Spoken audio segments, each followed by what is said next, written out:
Hey everyone, this is David Brown with the weekly update from the Ashland Hawk Watch in Hockessin, Delaware. Today is December 1st, 2024, which means that yesterday was the last day of the Ashland Hawk Watch 2024 fall season. So we'll go through some photos of the birds that we saw from the last week of the Hawk Watch and then dive into some basic analysis of the season totals. So let's get right into it. Let's start off with a hawk, or at least part of a hawk, because this bird was too close to get the whole thing in the frame. From the overall shape, we should be thinking the Buteo genus. We see a clean upper breast, but a distinct belly band, and we see dark patagial bars, making this a red-tailed hawk. And we do not have a bold, dark trailing edge to the wings, and we don't have a red tail. We have a kind of a plainish light tail with barring to it, making this a juvenile red-tailed hawk. Here's a bird species that we were seeing in decent numbers the last week of the Hawk Watch. In fact, one day we had 30 of these, including groups up to 12. On this bird, we see a very long neck and a long pointed bill. We see some feet hanging behind, and we see kind of long, skinny wings. This is a water bird. This is a common loon. Here we have two raptors flying together, and looking at them, they have basically the same plumage. Overall, they're kind of light underneath with a grayish head and black trailing edge to the secondaries and black wingtips. Looking at the overall shape, they have long tails. They're somewhat lanky. Their wings are kind of skinny, and it looks like they're holding their wings up into a shallow V. These are northern harriers, and this is the adult male plumage, sometimes called gray ghost. So we have two adult male northern harriers, and it seemed like some of these had settled in at the end of the season. We would see these hunting almost every day. Here we have a hawk and a soar. Again, looking at the overall shape, it's that well-proportioned shape of the Buteo genus. And again, we see a dark belly band and dark patagial bars, making this a red-tailed hawk. But on this one, we do see that bold trailing edge to the wings and a red tail, making this an adult red-tailed hawk. Here we have a hawk. This one is overhead in a glide posture, and from the overall shape, we should be thinking the Buteo genus again, although perhaps the tail looks slightly longer than we saw on the red-tailed hawks. Looking at the overall plumage, we see a lot of orange to the underside, and we see a black and white patterning to the wings and the tail. This is an adult red-shouldered hawk. Here we have another Buteo, and on this bird we see that it doesn't have a clean upper breast with a distinctive belly band, but rather the brown streaking starts all the way up on the upper breast and goes down. And if we look at the wingtips, they're very squared off, and we even see a hint of translucent crescents near the wingtips, making this a juvenile red-shouldered hawk. Here we have a bird with very pointed wings, so we should be thinking falcon, and based on the way it was flying, we could tell it was a small size. We see a lot of dark streaking to the underside, and we see a dark tail with thin white bands to it. This is a merlin, and actually this bird was a lifer for one of the visitors, so that was pretty cool. Quite frequently, we see bald eagles playing or fighting or going after each other in midair. So usually one will come up from above and behind, and the bottom one will flip upside down and put its talons up like this. So it allows for some pretty cool photos. Here's a closer look at a bald eagle, and this is an older immature. So you can see it's starting to get the white head and tail, but still has some dark in both the head and the tail, and the underside of the body and the wings isn't completely brown yet. It still has quite a bit of splotchy white throughout it. So this is an immature bald eagle. We had blue skies the one day, and I just happened to catch a gleaming white wedge traveling across the sky. And if you look at these birds, what do you see? First of all, they're completely white. We do not see any black wingtips, and we see really long necks, making these tundra swans. And this was our first and only flock of migrating tundra swans of the season. It seems like in past years, we used to get more of things like tundra swans and snow geese, but the past couple years, it's stayed pretty warm throughout November. So I think they're just waiting a little longer to come south. So nice to get some tundra swans. We didn't get any migrating flocks of snow geese this year. We did have one individual snow goose mixed in with a flock of Canada geese.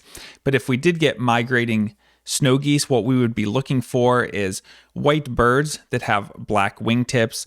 Their neck wouldn't be quite as long, and their flaps would be quicker since they're smaller than the tundra swans that we see here.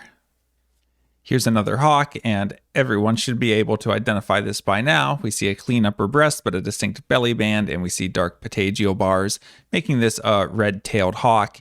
And we don't have that bold trailing edge to the wings or the red tail. This is a juvenile red-tailed hawk. And this is a pretty nice looking one. I'd say this is fairly heavily marked. You can see the patagial bars are pretty big and also the belly band. So neat looking bird, probably came from pretty far up north.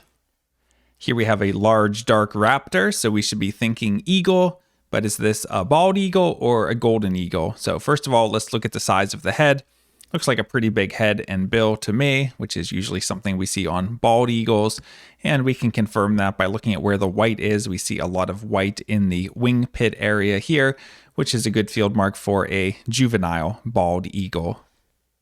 Here we have a small raptor, kind of shaped like a flying cross. We see a long tail and we see long wings that are rounded at the tip. So not a falcon, but rather a hawk. And we should be thinking the accipiter genus. And on this bird, we see a very squared off tip to the tail because all of the tail feathers are the same length. And we see a small head. This is an adult sharp-shinned hawk. And we know it's an adult because of the orange barring to the underside. Here's a raptor going away from us, and on this bird we see very pointed wings, so we should be thinking falcon. And from the speed of the flap, we could tell that this was a large falcon, and also from the overall shape. This is a peregrine falcon, our last one for the season, and really we don't see a lot of falcons, especially towards the second half of November, so it was nice to get one final peregrine for the season. Through the end of the season, we continued to see pileated woodpeckers pretty much every day, and usually more than one. On this bird, we see a red mustache, indicating that it's a male. And this bird was actually eating these berries, which I believe are poison ivy berries. So it was kind of neat to see a woodpecker eating berries rather than pulling bugs out of a tree. Here we have a large bird with a two-toned appearance. We see black to the underside of the body and leading edge of the wings. The trailing edge to the wings and the tail are more silvery. Looking at the head, we see a red featherless head with a white bill, and we see that it's holding its wings up into a shallow V. These are all good field marks for a turkey vulture. On the last day of the count, we're always hoping for one more rare sighting to finish off the season, and this year we got one. We had a flock of 5 sandhill cranes fly by, and we had a pretty good group out at the Hawk Watch to see them, so everyone was pretty excited. And this is my 8th season doing the Ashland Hawk Watch, and I've only had sandhill cranes during the count once before, which was actually on the same date 5 years ago, November 30th, 2019, when 2 flew by. And there were also 2 last November, but it was a day that I was off and someone else was there, so I did not see those. But regardless, sandhill cranes are a pretty rare sighting for the Hawk Watch, and it was a great way to end the 2024 season. And let's finish with one final hawk. On this bird, we see a long tail and long rounded wings, so we should be thinking the accipiter genus. And on this bird, we see orange barring underneath and the red eyes of an adult. But is this a sharp-shinned hawk or a Cooper's hawk? Well, from this angle, it's a little hard to tell. In person, we could tell that the bird was large, but if you're just going from the photo, if you look at the outer tail feathers, which tuck onto the bottom, we see that they're quite a bit shorter than the central tail feathers, making this an adult Cooper's hawk. Those of us who stuck around all the way until the end of the day and the end of the count decided to take a selfie together. Here we have me all the way on the right, Joe, Lana, Andy, Sarah, Ian, and Kim. And I just want to say thank you to all of the volunteers that helped out with the Hawk Watch this year.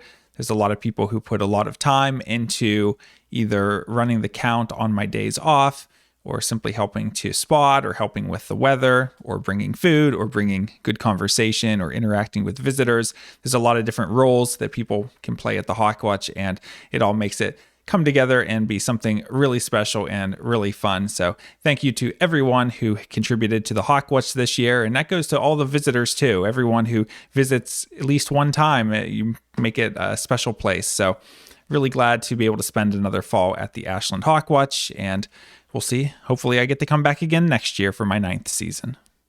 All right, let's take a look at hawk count to see the totals from the last week, starting on November 23rd.